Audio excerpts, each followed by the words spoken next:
தை அமாவாசையை ஒட்டி தமிழகத்தின் முக்கிய நீர்நிலைகளில் ஏராளமானோர் தங்கள் முன்னோர்களுக்கு தர்ப்பணம் அளித்தும் சிறப்பு பூஜைகள் செய்தும் வழிபட்டனர்.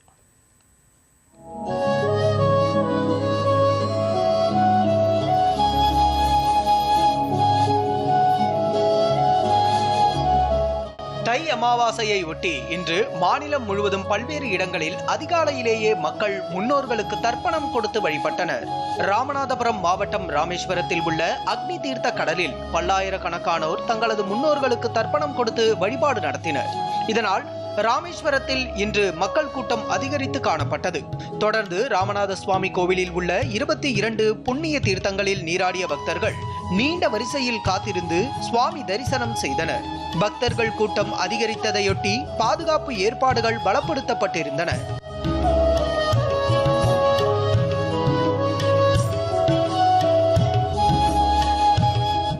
முக்கடல் சங்கமிக்கும் கன்னியாகுமரி கடலில் அமாவாசையொட்டி ஏராளமானோர் புனித நீராடுவதற்காக அதிகாலையிலேயே குவிந்தனர்.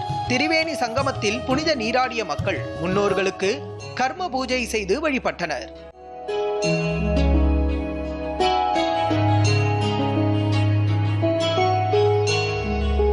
திருச்சி ஸ்ரீரங்கம் காவிரி ஆற்றங்கரையில் அதிகாலையிலேயே ஏராளமானோர் திரண்டு வந்து முன்னோர்களுக்கு தர்ப்பணம் கொடுத்தனர்.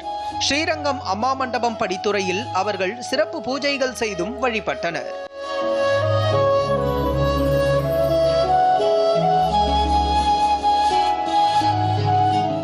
நெல்லை மாவட்டத்தின் தாமிரபரணி கரையில் அமைந்துள்ள பல்வேறு இடங்களிலும் மக்கள் முன்னோர்களுக்கு தர்ப்பணம் கொடுத்து வழிபாடு நடத்தினர்.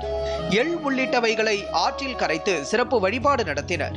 பாபநாசம், சேரன் மகாதேவி, நெல்லை குறுக்குத்துறை, வண்ணாரப்பேட்டை உள்ளிட்ட நதிக்கரையில் அமைந்துள்ள படித்துறைகளில் அமாவாசையை முன்னிட்டு அதிகாலை முதலே மக்கள் கூட்டம் அதிகரித்து காணப்பட்டது.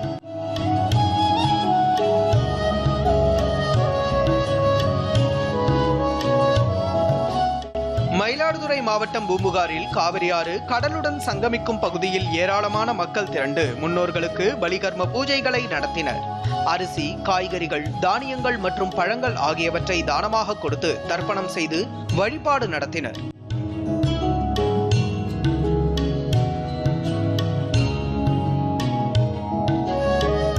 தூத்துக்குடி புதிய துறைமுக கடற்கரை பகுதியில் முன்னோர்களுக்கு தர்ப்பணம் செய்வதற்காக ஆயிரக்கணக்கான பொதுமக்கள் அதிகாலை முதல் குவிந்ததால் அங்கு மக்கள் கூட்டம் அலைமோதியது. இதனையடுத்து கடலில் நீராடிய பொதுமக்கள் முன்னோர்களுக்கு எள் மற்றும் தண்ணீரை கொண்டு தர்ப்பணம் கொடுத்து வழிபட்டனர்.